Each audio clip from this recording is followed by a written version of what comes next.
चलिए स्टार्ट करते हैं हम लोग linear equation in two variable class 9th का। ठीक है ना। बहुत ही छोटा पार्ट है आपका लीनियर इक्वेशन का और बहुत आसान है। मतलब जस्ट आप इंट्रोडक्शन ही मेरा समझ पाओगे अगर, तो पूरा इंट्रोडक्शन से ही आप क्लास का कोई भी क्वेश्चन बना सकते हो, है ना। तो इंट्रोडक्शन क्या है उसको समझो पहले। What is introduction? कि linear equation in two variables का मतलब क्या होता है। आप जो पिछले क्लास में पढ़े हो वो linear equation in one variable पढ़े हो और उसको सॉल्व कर करके आप एक्स का वैल्यू निकाले भी हो। कहोगे कैसे? तो हम कहेंगे कभी इस इक्वेशन को सॉल्व किए हो, x + 2 = 3, 2x - 3 = 4। बोलो, कभी ऐसे इक्वेशन को सॉल्व किए हो कि नहीं किए हो? किए हो। इसी को हम लोग लीनियर इक्वेशन बोलते हैं। और अभी अभी आप पॉलिनोमियल चैप्टर भी पढ़ के आ रहे हो। पॉलिनोमियल चैप्टर में हम लोग लीनियर पॉलिनोमियल का नाम सुने थे, याद है आपको? लीनियर पॉलिनोमियल, क्वाड्रेटिक पॉलिनोमियल, है ना, क्यूबिक पॉलिनोमियल। तो उसमें बोला जाता था कि एक्स का जो पावर है वो डिसाइड करता है कि वो पॉलिनोमियल लीनियर है कि क्वाड्रेटिक है। जैसे कि अगर x में मतलब पॉलिनोमियल की बात किया जाए तो वो आरएचएस नहीं होता था, केवल एलएचएस होता था। मतलब इस तरह का इक्वेशन 2x + 3 हो गया, 5x² + 2x + 3 हो गया, या 3x³ + 7x + 8 हो गया। इस तरह से, तो इस तरह से ये होता था लीनियर पॉलिनोमियल। याद है लीनियर पॉलिनोमियल? इसे क्वाड्रेटिक पॉलिनोमियल और इसे क्यूबिक पॉलिनोमियल बोलते थे। तो लीनियर पॉलिनोमियल का मतलब हो गया कि x का डिग्री 1 जो भी वेरिएबल होगा। जैसे लीनियर में हम लोग वेरिएबल ज़्यादा भी हो तो भी हम पढ़े थे, ये भी एक लीनियर पॉलिनोमियल होगा, बस ये 2 वेरिएबल में होगा। लीनियर पॉलिनोमियल इन टू वेरिएबल, इसमें x भी वेरिएबल है, y भी वेरिएबल है, लेकिन लीनियर है। काहे कि x और y का डिग्री 1 है। तो ऐसा अब लीनियर पॉलिनोमियल इक्वेशन में बदलेगा तो क्या होगा कि बस एक आरएचएस भी हो जाएगा, एक एलएचएस भी हो जाएगा। मतलब आप इसमें बराबर 0 कर दो तो ये लीनियर इक्वेशन कहलाने लगेगा। ये क्यूबिक पॉलिनोमियल कहला रहा है। अगर इसमें बराबर 0 कर दो तो ये क्यूबिक इक्वेशन हो जाएगा। या बराबर आप 0 नहीं करके बराबर 7 भी कर सकते हो, बराबर 2 भी कर सकते हो, कोई दिक्कत नहीं है। उसको हम एलएचएस में खींच के 0 कर सकते हैं। जैसे हम इसी को एलएचएस में खींचेंगे तो ये 5x² + 2x और -4 = 0 हो जाएगा। बात समझे? क्योंकि 7 आएगा तो 3 में से घटेगा तो -4 बचेगा। तो हमारा कहने का मतलब यही है कि पॉलिनोमियल में और इक्वेशन में अंतर बस इतना का होता है कि इक्वेशन में एलएचएस आरएचएस दोनों दिखता है, पॉलिनोमियल में केवल एक ही होता है, एलएचएस। आप कह सकते हो वो एक टर्म होता है, वो एलएचएस आरएचएस कब डिसाइड तो तब न करोगे जब बराबर होगा, और बराबर पे खड़ा होकर एलएचएस आरएचएस डिसाइड करोगे। लेकिन याद करने के पॉइंट ऑफ व्यू से कह दोगे कि बराबर इसमें नहीं होता है, इक्वेशन में बराबर होता है। तो लीनियर इक्वेशन तब कहेंगे जब वेरिएबल का पावर क्या हो? 1 हो। कांस्टेंट कुछ भी हो चलेगा, √2 भी हो चलेगा, √2x + 3y = 5। अब बताओ, अगर x और y दोनों आ गया तो linear equation in two variable कहेंगे। x और y केवल रहेगा, x भी केवल रहेगा तो हम मतलब linear equation in one variable कहेंगे, क्योंकि इसमें x ही वेरिएबल है, केवल y वेरिएबल नहीं है। लेकिन क्या आप जरा बताएं, आप हमें √x + √y + 7 = 0, क्या ये एक लीनियर इक्वेशन है?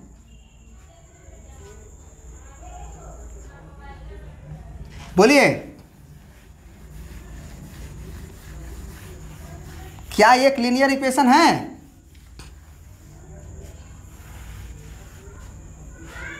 बोलो,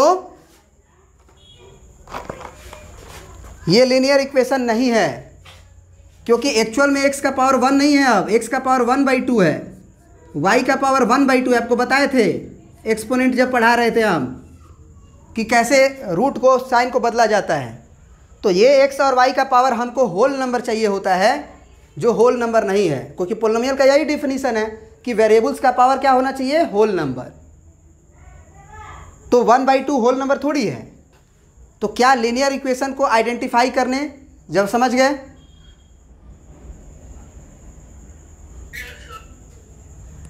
अब ये बताओ तो 5x माइनस 3y माइनस 5 बराबर 0, ये लीनियर इक्वेशन है कि नहीं है?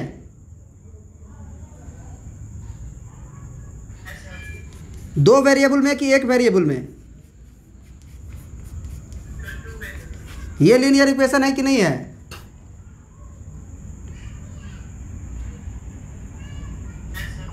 कितने वेरिएबल में? 3 वेरिएबल में, क्योंकि x भी वेरी कर रहा है, y भी वेरी कर रहा है, z भी वेरी कर रहा है। ये लीनियर इक्वेशन है कि नहीं?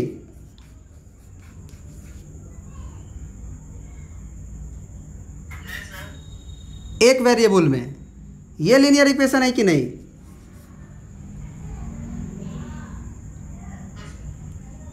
ये लीनियर इक्वेशन नहीं है, ये लीनियर पॉलिनोमियल है, क्योंकि इसमें केवल एलएचएस कह सकते हो है।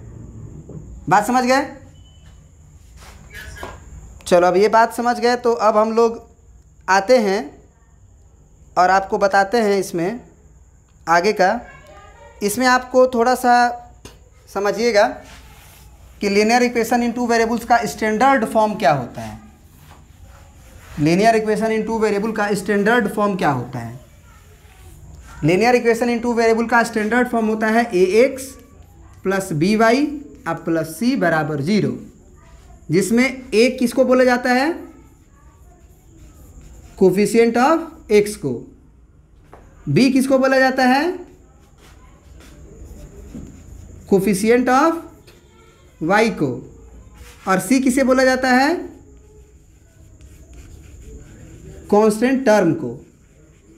x वेरिएबल माना है और y वेरिएबल माना गया है, तो x का पावर 1 y का पावर 1 होगा।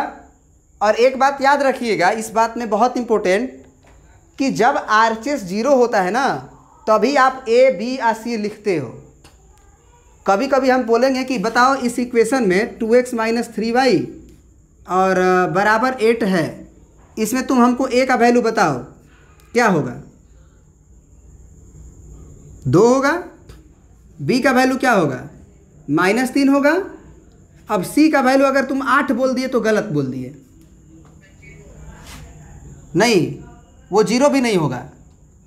जब हम a और b और c को लिखे हैं, इक्वेशन को पहचानिए, तो वो ax plus by plus c बराबर 0 है, माने आरएचएस में 0 है। तो आपको इस इक्वेशन में भी यही करना होगा कि आरएचएस पहले 0 बनाइए। तो 2x माइनस 3y और -8 बराबर 0।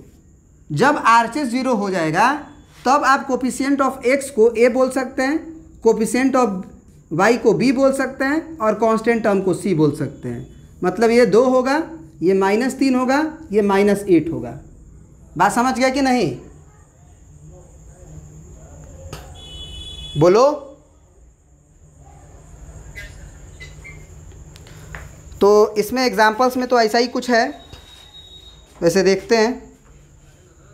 अच्छा, हमको एक और बात बताओ कि इसमें a b और c का वैल्यू ये बताए। अगर ये लड़का, एक लड़का क्या करता कि सर आरएचएस ही ना 0 बनाना है, आप 8 को उधर से इधर लाए थे सर, आप ये मत करिए, आप इस 2x और 3y को ही उधर भेज दीजिए। कर सकता है कि नहीं? ये काम कर सकता है ना? बोलो। तो अगर वो एलएचएस में से सारे टर्म को आरएचएस में भेजेगा तो एलएचएस बच गया 0। तो ये 2x उधर जाएगा तो क्या बन जाएगा? -2x। ये 3y -3y उधर जाएगा तो +3y। और पहले से उधर +8 है, उसमें कोई बदलाव नहीं होगा, वो बराबर के उधर था, वो है। अब हम कह सकते हैं फर्दर कि दिस इज -2x + 3y + 8 बराबर 0। इसको हम उधर और इसको इधर लिख सकते हैं कि नहीं? अब a का वैल्यू बदल गया कि नहीं बदल गया? बोलो।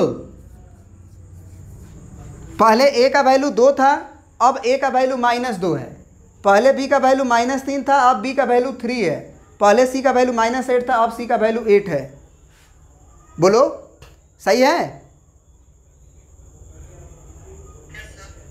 तो कौन सा आंसर सही है, ये वाला कि वो वाला कि दोनों? दोनों सही है। दोनों में से किसी को गलती नहीं बोल सकते हैं, लेकिन अगर आप ये काम करोगे तो गलती माना जाएगा। अब कहोगे कि सर कौन सा काम? हम कहेंगे ना कि एक बार इस तरह से इक्वेशन कर दो, इसमें से ए बताओ, इसमें से बी बताओ, इसमें से सी बताओ। मतलब आप कहो कि सर ए बराबर 2 है, आप बी बराबर उधर से देख के बताओ, बी बराबर 3 बताओ, सी बराबर 8 बताओ, तो ये गलत है। क्योंकि जब ए 2 है तो बी का वैल्यू -3 है और सी का वैल्यू -8 है, जबकि आधा काम उधर से कर रहे हो आप, आधा काम इधर से कर रहे हो। ये नहीं कर सकते हैं। अगर आप ABC बताएं तो इस इक्वेशन का तीनों बताएं, और अगर आप ABC बताएं तो इसी इक्वेशन का आप ABC बताएं।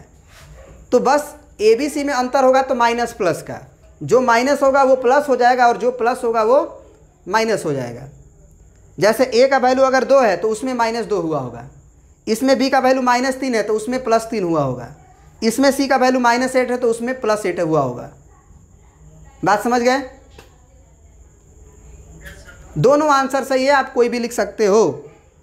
बस ये एक्सरसाइज 3.1 तुम्हारा इसी पे बेस्ड है, वो ख़त्म भी हो गया। और एक बात बता दें कि लीनियर इक्वेशन का मतलब होता है वो लाइन का इक्वेशन होता है। किसका इक्वेशन होता है? एक स्ट्रेट लाइन का। वो शायद एक्सरसाइज 3.2 में डिस्कस किया गया है, सॉरी 4.2 में डिस्कस किया गया है। तो 4.1 में हम लोग इसको डिस्कस करते हैं पहले, जो एक्सरसाइज है आपका, उसके बाद आगे बढ़ते हैं। अब देखिए, ये आपका एक्सरसाइज 4.2 का पहला नंबर क्वेश्चन है।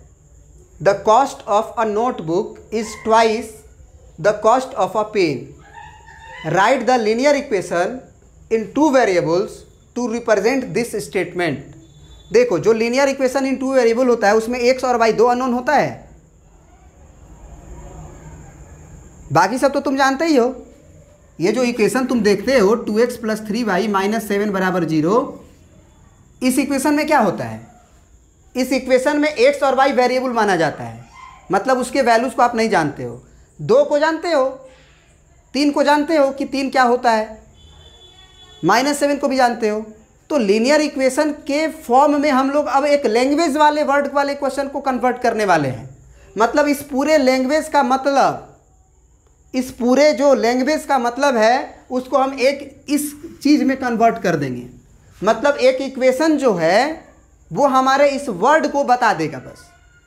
मतलब दिस मैथमेटिकल स्टेटमेंट, और ये जो इक्वेशन बनेगा दिस इज मैथमेटिकल स्टेटमेंट इस लैंग्वेज वर्ड प्रॉब्लम का। तो इसको कैसे करें?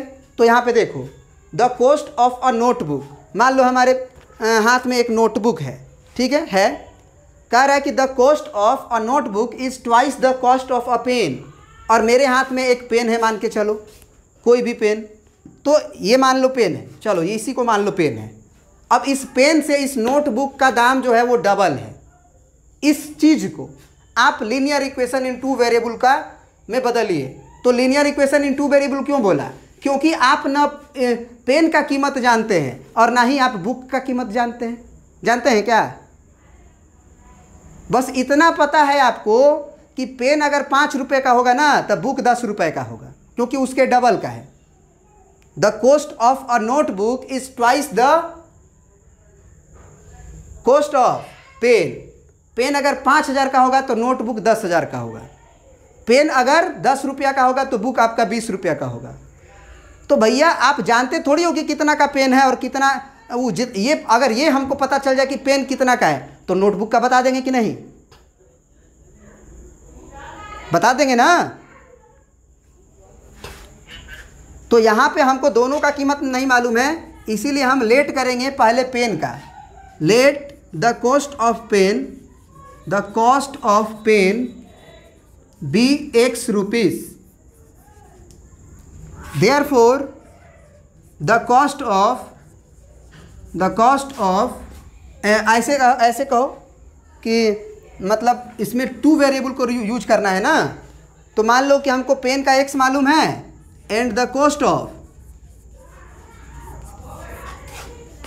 Notebook be y rupees. अब ज़रा सोचो, अकॉर्डिंग टू क्वेश्चन ने क्या बोला कि अगर आप इसको x रुपया माने हो और इसको y रुपया माने हो, तो ये क्या है इक्वेशन कि जो नोटबुक का दाम है y, वो हमारे पेन के कीमत का डबल है, मतलब बराबर है। माने पेन के कीमत में अगर दुगना कर दो तो वो नोटबुक के कीमत के बराबर हो जाएगा। बोलो, बस यही मैथमेटिकल इक्वेशन हो गया और यही आपका आंसर हो गया। ये भी लिख सकते हो या y को उधर भेज दो, 2x माइनस वाई बराबर 0 कर दो, या 2x को ही इधर लेके आ जाओ, 2x माइनस वाई बराबर 0 का y माइनस एक्स बराबर 0 कह दो। सॉरी क्या बोल रहे हैं, y माइनस 2x ना होगा, y तो पहले से इधर है, 2x इधर आएगा तो माइनस 2x।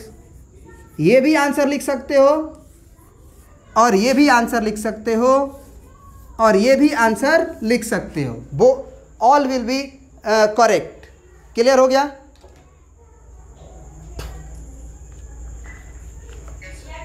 बस अगर आदमी को ये मालूम होगा कि 100 रुपया अगर पेन का दाम है तो वो समझ लेगा कि y तो डबल है उसका, मतलब जो नोटबुक का कीमत y था वो पेन का डबल था।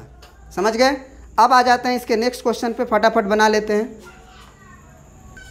अब देखिए अगला क्वेश्चन हम जो कर रहे हैं वो क्या है कि express the following linear equations, जितने भी पहला, दूसरा, तीसरा, चौथा, जितना भी आपका लीनियर इक्वेशन बोर्ड पे लिखा गया है, कह रहा है कि express the following linear equations in the form of ax plus b y plus c बराबर 0। मतलब RHS आपको 0 कर देना है लीनियर इक्वेशन का। अगर है तो कोई दिक्कत नहीं, लेकिन अगर नहीं है तो आप उसे कर दें। And indicate the value of a, b, c in each case. तो चलिए पहला क्वेश्चन देखते हैं। पहला क्वेश्चन का क्या आपको RHS 0 दिखाई दे रहा है? बराबर को उधर 9.35 बार है और बार के मतलब बताए थे आपको, 5555 रिपीट कर रहा होगा। बहुत बढ़िया से पढ़े हम लोग, पोलिनोमियल में पढ़े ना। तो सबसे पहले RHS 0 नहीं है, तो नियम के अनुसार हम RHS को हटाएंगे। तो RHS अगर प्लस में 9.35 बार है तो LHS में आके माइनस 9.35 बार बनेगा। तो यहाँ से अब बराबर के उधर 0 हो गया। अब ax plus b y plus c बराबर 0 हो गया, माने बराबर 0 बस नज़र आना चाहिए। अब a किसको बोला जाता है? तो x के बगल में जो लगा है उसे a बोला जा रहा है, मतलब a2 होगा। b किसे बोला जा रहा है? y के जो बगल में लगा हुआ है, तो y के बगल में +3 लगा हुआ है। और c किसे बोला जा रहा है? कांस्टेंट टर्म को। तो c हमारा माइनस के साथ बोलेंगे, प्लस के साथ मत बोल देना। ये चीज़, क्या ये बात समझ में आ गई? अब दूसरा इक्वेशन में बच्चों को डर लगता है कि साला हम b का वैल्यू का बताए, तो ये सोचो कि क्या हम इसको ऐसे लिख सकते हैं, x 1 into x minus 1/5 into y minus 10 बराबर 0, लिख सकते हैं कि नहीं? 1 into x minus 1/5 into y minus 10 बराबर 0 लिख सकते हैं। x के कोफिशिएंट को क्या बोलते हो आप? 1। x के कोफिशिएंट को आप a बोलते हो, तो a का वैल्यू 1 हो गया। y के कोफिशिएंट को b बोलते हो, तो y का कोफिशिएंट यहाँ क्या है? माइनस 1/5 बोलना, 1/5 नहीं। तो ये माइनस 1/5 हो गया और c हो गया आपका माइनस 10। क्या कोई तकलीफ है समझने में? बोलिए। समझ में आ रही है बातें कि नहीं आ रही है? आ रही है ना? अब तीसरा क्वेश्चन देखो। अब तीसरा क्वेश्चन देखिए आप लोग, तीसरा क्वेश्चन क्या कह रहा है। तो अब अगला बनाते हैं। तीसरा नंबर क्वेश्चन में हमारा है -2x प्लस 3y और बराबर के उधर 6 था। तो क्या हम बराबर के इधर खींच सकते हैं? नियम के अनुसार +6 है तो -6 बराबर 0। तो यहाँ से a का वैल्यू क्या हो जाएगा हमारा -2, b का वैल्यू क्या हो जाएगा हमारा 3 और c का वैल्यू हमारा -6। क्योंकि ABC पहचानी है, x के बगल में जो लगा रहता है, माने x के कोफिशिएंट को हम लोग a कहते हैं, y के कोफिशिएंट को हम b कहते हैं और कांस्टेंट टर्म को c कहते हैं। अब आ जाइए, मान लीजिए आप चौथा क्वेश्चन पे। तो चौथा क्वेश्चन में है x बराबर 3y। तो सबसे पहले RHS 0 करना है, तो हम 3y को इधर लेके आ जाते हैं या x को उधर लेके चले जाते हैं, कोई भी एक कर लो। अब RHS 0 हो गया। अब RHS 0 हो गया तो इसमें a दिख रहा है, b दिख रहा है, माने x का टर्म दिख रहा है, y का टर्म दिख रहा है, कांस्टेंट नहीं दिख रहा है RHS 0 होने के बावजूद भी। तो बना लेंगे, 1 इंटू एक्स लिख देंगे, -3 इंटू वाई लिख देंगे, और +0 बराबर 0 लिख देंगे। 0 जोड़ने से कोई फर्क थोड़ी पड़ेगा। अब a का वैल्यू हो जाएगा 1, b का वैल्यू हो जाएगा -3 और c का वैल्यू हो जाएगा 0। बात समझे?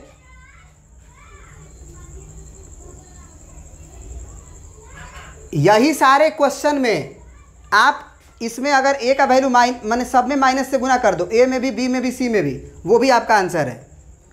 क्योंकि आप इस पूरी क्वांटिटी को बराबर के उधर भी ट्रांसफ़र कर सकते थे। तो जब बराबर के उधर ट्रांसफ़र करोगे तो यही पहला क्वेश्चन का आंसर जो a 2, b 3 और c -9.35 आया है, ये दोनों जब उधर जाएगा तो x का कोफिशिएंट अब -2 बन जाएगा, क्योंकि वो +2x है तो -2x बनेगा। तो सारे क्वेश्चन का जो आंसर है एक और भी हो सकता है, जितना भी प्लस है उसे माइनस कर दो, जितना भी माइनस है उसे प्लस कर दो। समझे कि नहीं?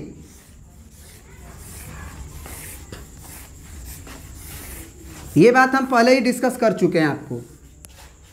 अब 5वां नंबर क्वेश्चन देखो, ये इसमें आप RHS को LHS में खींचो तो -5y है तो +5y हो जाएगा। कांस्टेंट टर्म मौजूद ही नहीं है तो +0 कर लो बराबर 0। अब a बराबर 2, b बराबर 5 और c बराबर 0। छठा नंबर क्वेश्चन, 3x है, y का टर्म नहीं है इसमें, RHS तो 0 है ये है। तो आप क्या कर लो, 3x + 0 इंटू वाई +2 बराबर 0। क्योंकि 0 इंटू वाई लिखने से भी क्या होगा, y रहेगा नहीं। अभी भी ये तो गायब ही है ना, 3x + 2 ही है, लेकिन इससे हमको x का कोफिशिएंट, y का कोफिशिएंट और कांस्टेंट टर्म को पहचानने में सहूलियत हो जाएगा। तो x का कोफिशिएंट को a बोलते हैं, y के कोफिशिएंट को b बोलते हैं और कांस्टेंट टर्म को c बोलते हैं। ये हो गया। अब आ गया हमारा 7वां नंबर क्वेश्चन। 7वां नंबर क्वेश्चन में x का टर्म मिसिंग है, RHS तो 0 है ये है, RHS तो 0 है ये है। तो इसमें क्या करेंगे भाई, x के कोफिशिएंट को 0 लिख देंगे, क्योंकि x का हाइये नहीं है टर्म। तो y -2 बराबर 0 को हम ऐसे लिखेंगे, 0 इंटू एक्स, क्योंकि 0 इंटू एक्स करने से 0 ही हो जाएगा, +1 इंटू वाई, क्योंकि y का टर्म था, और -2 is equal to 0, -2 is equal to 0। अब यहाँ से x का कोफिशिएंट को a बोलते हैं, 0 हो गया, b हमारा 1 हो गया और c हमारा -2 हो गया। क्या ये बात समझ में आई? अब हमारा लास्ट क्वेश्चन बचता है और वो है 5 बराबर 2x। आप उधर से इधर भी ला सकते हैं, इधर से उधर भी ला सकते हैं, दोनों आंसर मान्य होगा। आपके बुक में आंसर हो सकता है वेरी कर जाए, लेकिन दोनों सही है। इधर कर दिए। अब यहाँ पे पहले अरेंजिंग करते हैं, x वाला टर्म, फिर y वाला टर्म, फिर कांस्टेंट टर्म। तो आप -2x को पहले लिख लो, फिर आप +5 को लिख लो। एक काम करो कि इसमें y का टर्म नहीं है तो x के बाद y आना चाहिए, तो बना लो, -2x + 0 इंटू वाई, अब +5 बराबर 0। तो यहाँ से आप x को कंपेयर करो, x का कोफिशिएंट -2, b आपका 0 और c आपका 5। क्या ये बात समझ में आया? बोलिए।